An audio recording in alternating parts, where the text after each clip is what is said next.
Alright, welcome to Eeveesode number 8. So this is gonna be...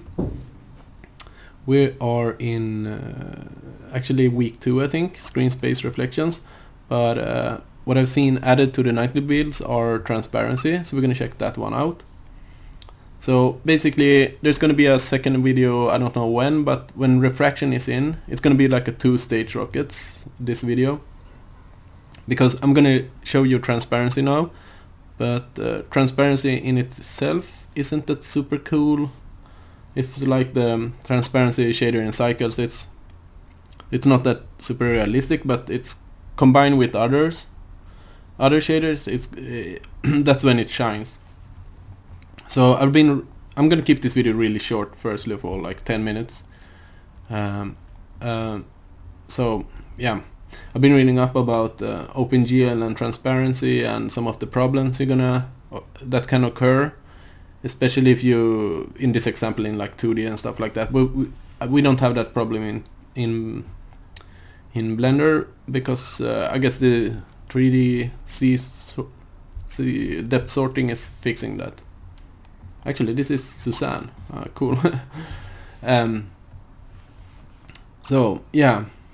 Let's start with transparency. On Blender Artist, you've probably seen some posts about it already. So I prepared a scene. I'm gonna, as you can see, I have 5 glasses selected here. One is like completely invisible, but I'm gonna change to only render so we can like really focus on them. So the difference here is the transparent draw mode. So some of them, as you can see, I have a white table top here that has a planar reflection probe.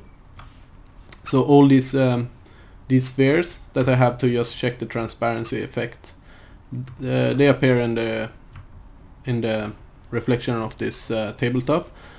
But only one of the glasses that are using transparency turns up, and that's this one.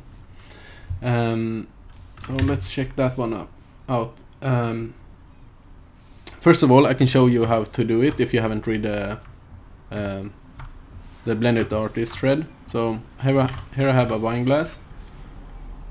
So I'm gonna make a new material out of it, and yeah, transparency is usually at 0, so you can turn it up to 1, but nothing really happens. That's when you have to check these options. So this is the blend mode, so I'm gonna use alpha blend, and it totally disappears. And yet again, that's like in cycle, if it's, you can think of it as roughness. So if it's at 0, it's totally smooth. So I think it's the same with the transparency shader in cycles. So we have to mix it a bit with the rest of the material to make it visible. So if I take transparency back to 0.5, it's gonna turn up and be like semi-transparent. So we can turn that up to 0.8 or something. And now you have something that looks like a glass. So, and what I found is like the additive looks kind of best, and you can make the color a bit darker. So yeah, it's really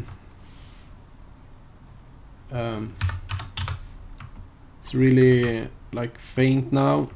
But that's what I mean with the 2-stage rocket. So transparent in itself it's really nice to have, and this is like a huge step.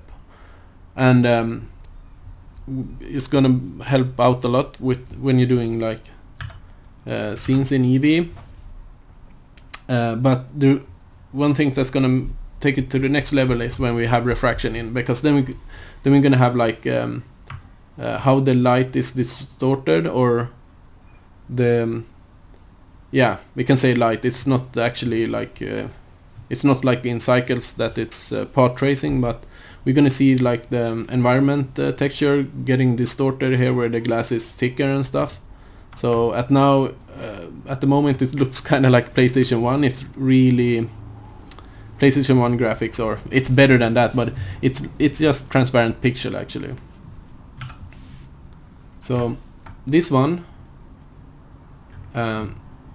is the only one that shows up in the planar reflection of the table, and that's because it has alpha hashed.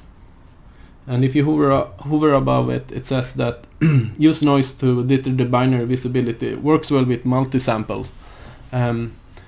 That's one thing I haven't seen in Eevee yet. I only seen it in Clay, I guess. So if I turn the sampling down, you can see it gets really noisy, and compared to if I turn it up to 64. Something like that I haven't seen in Eevee yet. But so I have to live with this like really noisy glass, but that's one thing to notice, that that's the only one that's turned up in the reflections. This next one has alpha blend, which is like, I guess, the default option. This one has alpha clip, so it's clipping, I guess, values. I don't know when actually to use it. I guess if you connect a texture and you want something to be like completely transparent, you're gonna use that one. And this one is multiply, and this is additive. So I think of those as in all the nodes in Blender, and if you're used to Photoshop and stuff like that, you're used to blend modes, add and screen. It's like this additive that's kind of work good for this glass, and multiply, yeah, it darkens the pixels. But if I make this base color really black and change the blend mode or the transparency factor to 0.5, if I now make them completely white, it should actually turn disappear completely, but it doesn't. So I don't know really why, but I guess there's a usage for that one. You can always play around with them. And I noticed another thing also. If I add just a sphere here and give it the material, if you change just the blend mode, so I have no transparency, but if I change the blend mode to additive, it's gonna draw its pixel like a additive way, so it becomes brighter, and with the blend it becomes kinda transparent. Kinda weird that you can use blend mode even if you're not using transparency, but I guess it's a feature.